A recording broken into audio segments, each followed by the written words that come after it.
भारत को यूं ही त्योहारों का देश नहीं कहा जाता। यहाँ साल का हर दिन कुछ रस्मों रिवाजों के साथ आता है और आज मकर संक्रांति के साथ भारत में कहीं पूजा पाठ और गंगा में स्नान करते धार्मिक लोग दिखेंगे तो कहीं कटी पतंग के पीछे भागते बच्चे।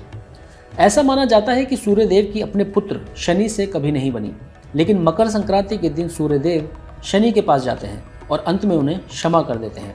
और इसीलिए मकर संक्रांति पर बोला जाता है कि तिल गुड़ खा और गुड़ गुड़ बोला, जिसका मतलब है कि पिछले झगड़ों को भुलाकर दूसरों को माफ़ करें और उनके साथ अच्छे से पेश आएं।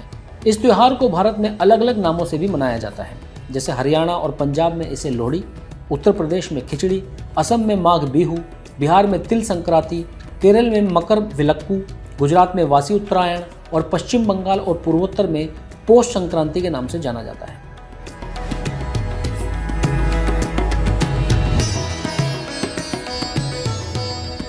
प्रकृति पूजक इस देश में सूर्य और जल की पूजा का बहुत महत्व है और मकर संक्रांति पर इन्हीं दोनों को सम्मान देने की परंपरा है।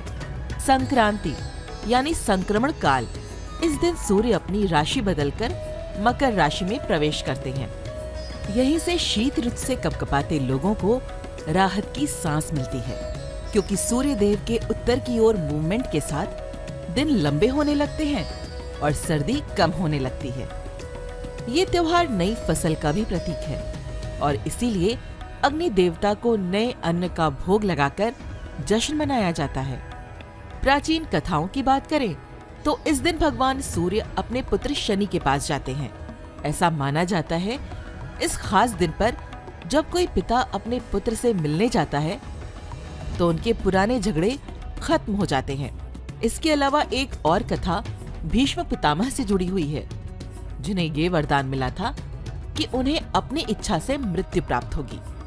महाभारत में जब वे बाणों की शैया पर लेटे हुए थे तब वे उत्तरायण के दिन की प्रतीक्षा कर रहे थे और उन्होंने इस दिन अपनी आखिरी सांस ली और इस तरह उन्हें इस खास दिन पर मोक्ष प्राप्त हुआ।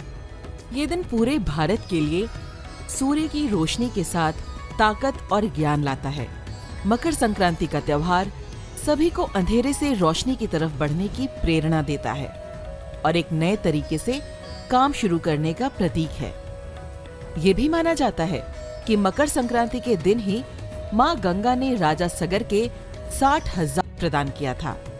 कथा के अनुसार राजा सगर अपने परोपकार व पुण्य कर्मों से तीनों लोकों में प्रसिद्ध हो गए थे। इस बात से देवताओं के राजा इंद्र को चिंता सताने लगी कि राजा सगर स्वर्ग पर ही राज न करने लगे और इसीलिए जब राजा सगर ने अश्वमेध यज्ञ का आयोजन किया तो इंद्रदेव ने अश्वमेध यज्ञ का घोड़ा चुराकर उसे कपिल मुनि के आश्रम के पास बांध दिया। घोड़े की चोरी की सूचना मिलते ही उनके 60,000 पुत्र उसे खोजते हुए कपिल मुनि के आश्रम पहुंचे तो घोड़े को वहां पाकर कपिल मुनि पर चोरी का आरोप लगाने लगे, जिससे क्रोधित होकर कपिल मुनि ने राजा सगर के सभी पुत्रों को श्राप से जलाकर भस्म कर दिया। ये जानकर राजा सगर कपिल मुनि के आश्रम पहुंचे और क्षमा प्रार्थना की तथा निवेदन किया कि वे उनके पुत्रों को क्षमा कर मोक्ष प्रदान करें। तब कपिल मुनि ने कहा कि मोक्षदायिनी गंगा ही पृथ्वी पर आकर इन्हें मोक्ष दिला सकती हैं। तब सगर के पोते अंशुमन से लेकर राजा भगीरथ ने कठिन तपस्या से माँ गंगा को प्रसन्न किया, लेकिन गंगा का वेग इतना ज्यादा था कि पूरी पृथ्वी नष्ट हो जाती। तब भोलेनाथ ने माँ गंगा को अपनी जटाओं में से होकर आने की आज्ञा दी और इसी कारण शिव गंगाधर कहलाए। न सिर्फ भारत बल्कि दुनिया के कई हिस्सों में ये पर्व मनाया जाता है। नेपाल में इसे मगही कहा जाता है, जबकि थाईलैंड में इसे सोंगकर्ण के नाम से मनाते हैं। म्यांमार में इसे थिंग्यान के नाम से जानते हैं तो कंबोडिया में मोहा संक्रांति के नाम से मनाते हैं।